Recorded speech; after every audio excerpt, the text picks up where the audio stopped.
तो चलिए बेटे, आज इस लेक्चर के अंदर ना हम प्रॉब्लम नंबर 19 सॉल्व करने जा रहे हैं एंगुलर एसएचएम। और उसमें भी दो पार्टिकल्स का केस। ये क्वेश्चन और पिछला क्वेश्चन ना लगभग सेम सा है, सिमिलर लगेगा, लेकिन बेटे ज़्यादा अंतर नहीं, बस उतना ही है जितना ज़मीन और आसमान में है। फ़र्क समझ बेटे है क्या? इस केस में नो डाउट चीज़ें सेम है। मान ली ये तेरा धागा 1 आ गया और ये वाला तेरा दूसरा धागा आ गया। पहले का टाइम पीरियड लिखो, तू लिखता 2π√4L/g। और अगर दूसरे का टाइम पीरियड लिखा जाए आप लिखते 2π√L/g। अब बेटा आप एक चीज़ समझना, अंतर क्या है ना, यहाँ पे एक स्पेशल चीज़ मेंशन की है that beta is equals to 1.5 alpha. ये जो अल्फा आया है ये एंगुलर एम्पलीट्यूड है पहले धागे के लिए, और दूसरे बॉब के लिए जो 2 आया है, ये जो बीटा आया है स्ट्रिंग 2 के लिए बीटा एंगुलर एम्पलीट्यूड है। लेट अस से दोनों मास m थे। तो देखो बेटे इस केस में दोनों के एम्पलीट्यूड डिफरेंट है। मैं मान के चलता हूँ राजे तेरे को फेजर की अच्छी नॉलेज है, तो अगर फेजर डायग्राम बनाऊँ ना बेटे बड़े ध्यान से समझना। अब देख यहाँ पे क्योंकि एम्पलीट्यूड डिफरेंट है, एम्पलीट्यूड बनता था मेरे दोस्त जो कि सर्कुलर मोशन में जाएगा उस सर्कल का रेडियस। अब एक का रेडियस अल्फा के कॉरस्पॉन्डिंग आएगा, एक का रेडियस बीटा के। और इस केस में ना अल्फा और बीटा बेटे दोनों अलग अलग हैं। तो यहाँ पे अगर तू देखे ना, जो मैं यहाँ पे सर्कल बना रहा हूँ दोनों कंसेंट्रिक तो हैं, लेकिन तू समझ रहा है ना कंसेंट्रिक इसलिए क्योंकि मीन पोजीशन सेम है, लेकिन दोनों का रेडियस अलग अलग बना रहा हूँ। अब बेटे एक पार्टिकल देख अपने एक्सट्रीम पे है, यहाँ पे आ गया, राइट वाले एक्सट्रीम पे आ गया, मान ले यहाँ पे है। और दूसरा पार्टिकल अल्फा वाला वो भी तो एक्सट्रीम पे, लेकिन वो ये वाले एक्सट्रीम पे आ गया। एक बेटे एक बात समझ, ये जो आया है इसका टाइम पीरियड ज़्यादा है, इसका टाइम पीरियड कम है। तो समझ यहाँ पे अगर मेरे को ओमेगा लिखना हो ना, ओमेगा की वैल्यू आती तो समझ रहा है √g/4L। यहाँ पे ये मैं ओमेगा 1, इसको ओमेगा दे देना, ये ओमेगा डैश कितना आएगा जल्दी बता। हाँ √g/L। Very good. अगर आप कंपेयर कर लो ना ओमेगा डैश, मुझे लगता है 2 टाइम्स ओमेगा आ जाएगा। तो ये वाला जो पार्टिकल आया ना बेटे ये तो चलेगा 2 ओमेगा के साथ, और ये वाला जो पार्टिकल आया ये चलेगा ओमेगा के साथ। आई होप बेटे ये बातें आपको समझ आती हैं। मैं मान के चलूंगा ये जो मेरे दो पार्टिकल हैं ये मेरे दोस्त हैं, लेकिन इनकी परछाई ने एसएचएम में जाना है। आई होप तेरे को ये बात समझ आ रही है बेटे। अब एक चीज समझ, अगर टाइम टी की बात करूं ना ये समझ में आनी चाहिए। अगर मैं मास 1 की बात करूं, जो स्ट्रिंग 1 पे लेटर से इसको मैं नाम ना m1 से डिनोट कर देता हूं ताकि तो कंफ्यूजन ना हो। ये m2 वाला आ गया, ये जो m1 वाला आया है टाइम t के अंदर ये जो एंगल कवर करेगा ये ओमेगा टी है, और m2 वाला कवर करेगा 2 टाइम्स ओमेगा टी। अगर तू ध्यान देना m2 वाला डबल एंगल कवर करेगा। I hope it is clear बेटे। ऐसा समझ, उन्होंने बोला है कब ये एक दूसरे को पहली दफा पास करेंगे।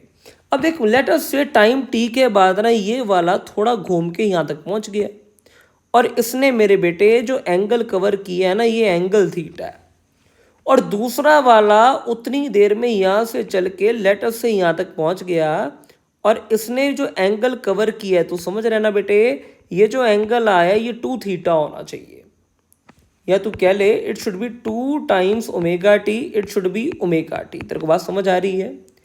और देख बेटे इसकी परछाई यहाँ पे आ गई, और देख तेरे को बात समझ आ रही है बेटे।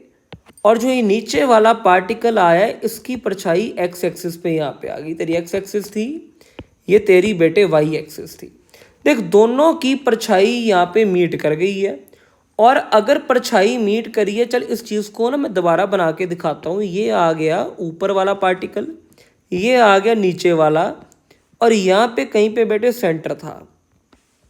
तो ये तो चला ऐसे। तो एक चीज़ समझ, ये यहाँ से शुरू हुआ था। आई होप तेरे को ये बात समझ आ रही है। और ये आ गया बेटे दूसरा वाला, इसने एंगल कवर किया है ये वाला, ये थीटा आ गया, ये आ गया तेरे पास 2 थीटा। अब ऊपर वाले की परछाई तो बेटे यहाँ पे आ गई, नीचे वाले की परछाई भी यहाँ पे आ रही। देख दोनों की परछाई मिल गई, और अगर दोनों की परछाई मिल गई इसका मतलब है एट एक्स एक्सिस दोनों की लोकेशन सेम है, दोनों एक दूसरे को पास कर रहे हैं। आई होप तेरे को ये बात समझ आ रही है बेटे। अब एक चीज समझ, इसका रेडियस बेटे लिखूं, ये अगर आर लिखूं तो ये ना मुझे 1.5 आर लिखना चाहिए, क्योंकि beta is equals to 1.5 alpha दी है। आई होप तेरे को ये बात समझ आ रही है। और देख बेटे, अगर तू समझे, ये जो एंगल आएगा ये 180 माइनस 2 थीटा आता, और दोनों की ये वैल्यू सेम आनी चाहिए। मैं लिखूंगा, देखना, R cos theta should be equals to 1.5 R cos कितना बेटे 180 माइनस 2 थीटा। और ये वैल्यू देखो, आर से आर की मौज होगी, ये आएगा कॉस थीटा, यहाँ पे बचेगा 3/2, और cos 180 minus 2 theta minus cos 2 theta बचेगा। थोड़ा उल्टा पुल्टा करते हैं, ये निकल के आया बेटे 2 कॉस थीटा, ये मेरे पास बचेगा -3। बेटे कॉस 2 थीटा को मैं लिख रहा हूँ 2 कॉस स्क्वायर थीटा -1। और अगर वैल्यू सॉल्व करूँ ना यूजिंग VVHLM, हाँ very very higher level mathematics, ये बचेगा 6 cos square theta plus 2 cos theta, समझ रहे ना बेटे, और यहाँ पे बचेगा -3 इक्वल्स टू 0। आई होप बेटे तेरे को ये बात समझ आ रही है। अब अगली चीज समझना बेटे, यहाँ पे अगर मैं कॉस थीटा की वैल्यू निकालूं तो क्वाड्रेटिक इक्वेशन आ गई इन कॉस थीटा। और अगर बेटे कॉस थीटा की वैल्यू निकाल ली जाए, आप एक चीज समझना, यहाँ पे कॉस थीटा की वैल्यू निकालते हैं, कॉस थीटा कितना आएगा -b, समझ रहे ना, क्वाड्रेटिक इक्वेशन है -b प्लस माइनस, देख मैं माइनस नहीं लूंगा, ये तू समझ क्यों नहीं मैं ले रहा, अंडर रूट बी स्क्वायर यानी कि 4 -4ac 4 into -3 into 6 divided by 2a, 2a यानी कि 12, कितना आ गया बेटे -2, ये आ गया प्लस, ये कितना आएगा 4 into 3 12, 12 into 6 72 plus 4 76, root 76 divided by 12। I hope बेटे तेरे को ये बात समझ आ रही है। और अगर तू देखे ना, यहाँ पे ये मेरे पास आ गया रूट 76 माइनस 2/12, इसको अगर मैं शॉर्ट करूँ मैं क्या लिख सकता हूँ, तू समझ रहा है ना।